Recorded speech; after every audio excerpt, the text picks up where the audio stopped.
Hey there, welcome to LSAT Demon Daily. I'm Ben Olson, that's Nathan Fox. We're the founders of lsatdemon.com and our weekly podcast, Thinking LSAT. This is coming to us from the New York Times, apparently. The subject is Early Decision Option is a Racket. Shut it down. Yeah, there was a New York Times guest essay by Daniel Curl, a former deputy undersecretary and senior advisor at the Department of Education from 2018 to 2021.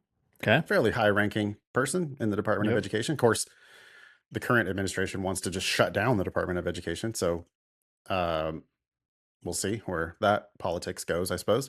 Yep. But this essay was primarily aimed at undergraduate early decision. And I thought it would be good to talk about on the podcast because the principles apply to law schools as well. You want to read the italicized quote here from the piece? Yeah. Yep. It says this week, about 200,000 applicants to elite colleges will learn the result of their one and only binding early decision bid, which offers by far the best odds of admission. But for those who get in, the news comes with one giant asterisk.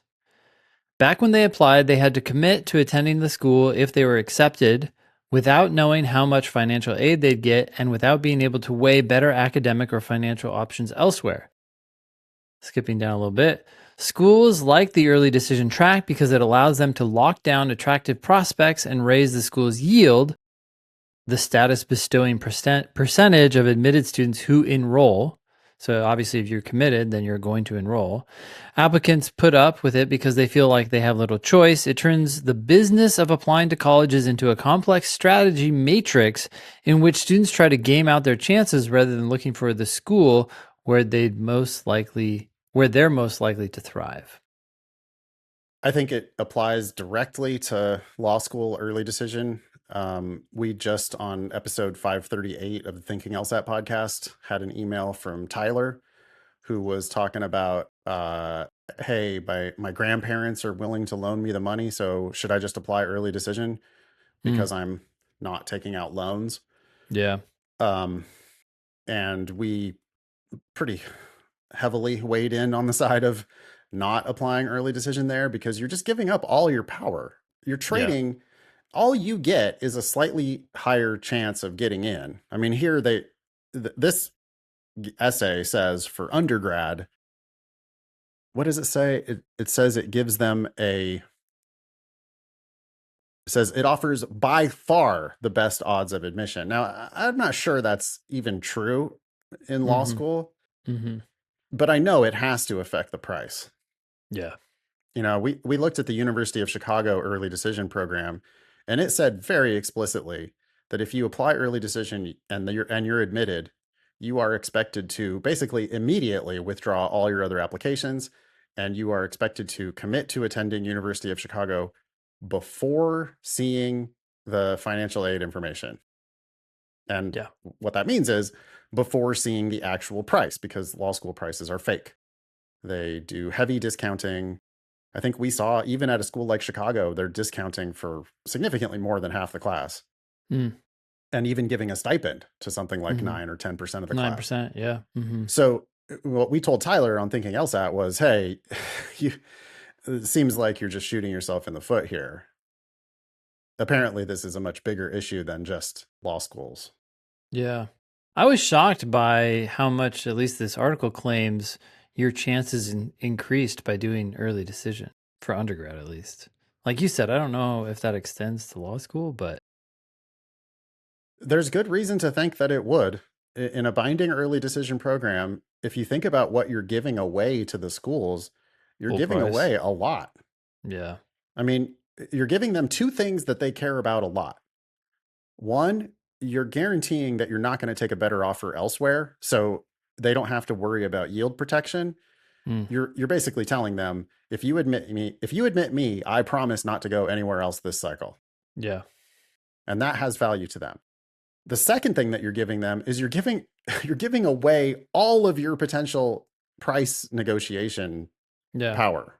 Yeah. You're just telling them, hey, you're my one and only. I don't care how much this is going to cost me. And so now it becomes a much more attractive proposition for them. They look at you and they go, well, okay, maybe your numbers were marginal and Or maybe your numbers are great and we were going to have to entice you with a scholarship. Maybe your numbers are so good that we were worried that you were going to go to Yale instead. Yeah. But now, instead of admitting you and trying to entice you with a scholarship, we can just You're admit locked you. in. Yeah. You're locked in. You've signed this agreement that says that you won't go anywhere else. I'm fairly confident that they'll give scholarships in those cases, nominal scholarships, to keep everybody happy and excited. It's a good cover your ass, right? To Yeah. just say, oh, well, our tuition, our completely fake tuition is $80,000 a year. Mm-hmm. But we'll give you a $20,000 cut on that. Yeah. Sounds like a lot of money. It's not the worst deal they're giving somebody. Yeah. Some people You are know? painful. And you declared your true love to them by applying binding early decision. Yeah. So, yeah, you could increase your chances of getting in and you could still get some money.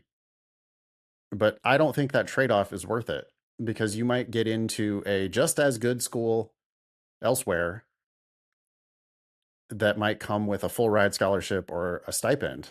Mm-hmm. You also might get into this exact same school if you applied regular. And they might offer you more money because you're not bound to them.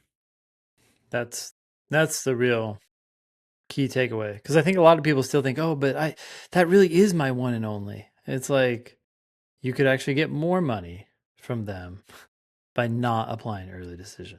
Yeah, if you're a good enough applicant, you don't need this gimmicky, scammy sort of a thing Mm-hmm. to increase your chances at that school anyway. Yeah. At least one former member of the Department of Education agrees with us in the New York Times.